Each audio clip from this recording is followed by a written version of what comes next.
Akhir-akhir ini ada banyak YouTuber yang memutuskan untuk berhenti, dan beberapa dari mereka ini adalah YouTuber OG. YouTuber dengan konten-konten yang berkualitas dan udah ada di platform ini selama lebih dari 10 tahun. Apa kira-kira yang membuat mereka memutuskan untuk berhenti? Apa sesimpel karena ingin menikmati waktu luangnya, atau karena ada alasan lain yang lebih kompleks?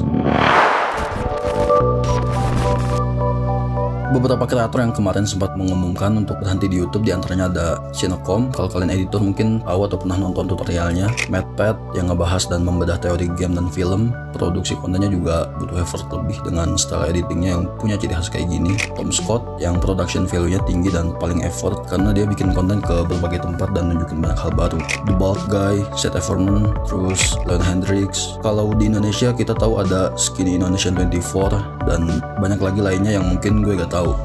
Dan gak hanya mereka yang ngumumin secara jelas atau bikin video terakhir, YouTuber yang juga udah jarang banget upload atau gak lagi seaktif dulu uploadnya juga bisa dibilang pensiun secara perlahan menurut gua.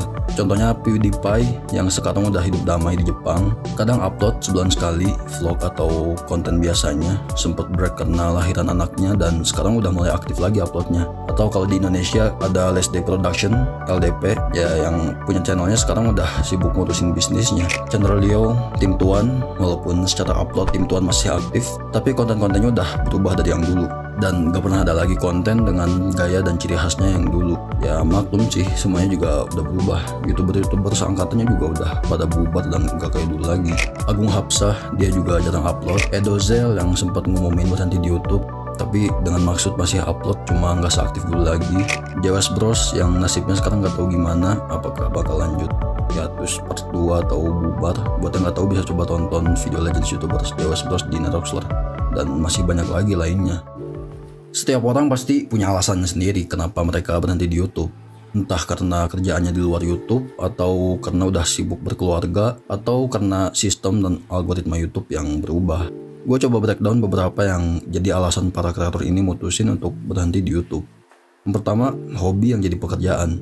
Para kreator OG yang udah lama di YouTube ini dulu awalnya membuat konten berdasarkan hobi dan kesukaan mereka masing-masing. Ada yang hobi game, film, seni, gambar, parodi, dan lain-lain. Dan buat kalian yang belum tahu atau belum merasakan, hobi yang awalnya adalah hiburan atau kegiatan yang kita suka, ketika itu udah jadi pekerjaan, itu udah gak lagi jadi hobi. Dan kita jadi harus cari hobi baru yang bisa jadi hiburan. Kenapa? Karena kalau itu udah jadi pekerjaan, di dalamnya itu jadi ada tekanan dan tuntutan yang bikin kita burn out, capek, dan gak lagi menghibur.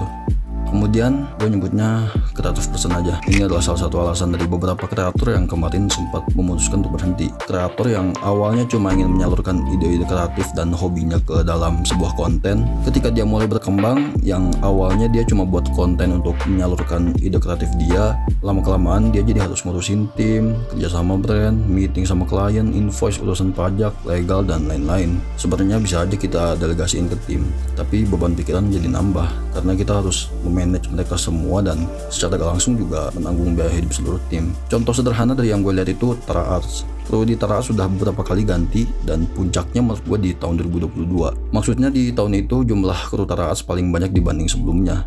Dan singkat cerita, di tahun 2023 krunya mulai berkurang. Ada yang emang keluar karena keputusan pribadi, sampai yang terpaksa Bang Tara harus berhentiin karena kondisi pendapatan pada saat itu juga lagi menurun. Terus juga waktu itu sempat kena hack yang bikin channel Tara Arts sampai kena ban juga. Jadi ya sekarang akhirnya tinggal 1 atau 2 mungkin sisa kru di Tara Arts, tahu gua. Selebihnya udah dihandle sama sendiri. Dan itu Bang Tara cerita punya karyawan itu nggak seenak yang dikira. Karena dengan kita punya karyawan, kita juga jadi mikirin gaji mereka, belum lagi kalau karyawannya bermasalah dan lain-lain. Bang Tara sendiri pernah dia sampai jualin barang cuma demi bayar gaji karyawan.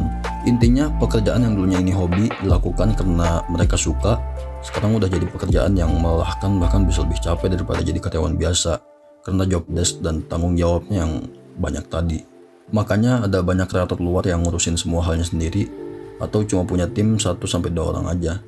Idealis, fokus dengan keinginannya berkarya dan mengutamakan kualitas. Kemudian buat yang belum tahu, AdSense yang sekarang itu lebih sedikit dari dulu, mungkin di tahun 2012 sampai 2017-an. Kemungkinan alasannya ya antara kreator yang semakin banyak atau pengiklan yang sedikit. Ini sebenarnya tiap negara beda-beda. Makanya kreator sekarang nggak bisa cuma ngandelin AdSense dan harus ada pendapatan di luar AdSense kayak brand deals, kerja sama brand, atau jualan, entah jualan merch atau jualan kelas dan lainnya. Nggak bisa dipungkiri, algoritma YouTube yang berubah juga mempengaruhi. Algoritma YouTube sempat fokus ke kreator yang lebih sering upload atau ke konten yang menggoreng. Maksudnya konten yang mancing kontroversi atau konten entertainment yang cuma mentingin views banyak tanpa ngeliat kualitas dan isi kontennya. Kemudian burnout dan lelah, apalagi kreator yang production value-nya tinggi kalah sama konten gorengan low effort yang bisa upload lebih sering. Ditambah para penonton yang lebih tertarik ke konten-konten entertainment gorengan kayak gitu ketimbang konten high value yang mengutamakan kualitas. Terakhir, selain karena beberapa hal itu, mereka juga ada yang memutuskan untuk berhenti supaya punya banyak waktu luang, dan juga karena secara finansial mereka udah mumpuni. Gue pernah bilang di video sebelumnya, YouTube banyak mengalami perubahan, entah pimpinannya, tim YouTube-nya, sistemnya, algoritma, kebijakan, semua berubah. Kembali ke era awal YouTube masih baru berkembang, YouTube sering buat event untuk para kreatornya dan mengajak orang-orang untuk menjadi kreator di YouTube. Dengan membuat edukasi dan acara gathering komunitas, YouTube menggandeng beberapa kreator yang udah berhasil dan populer di platformnya. Kemudian ada acara YouTube Fanfest yang mempertemukan kreator dengan para penontonnya, sampai akhirnya YouTube semakin berkembang dan mulai berubah.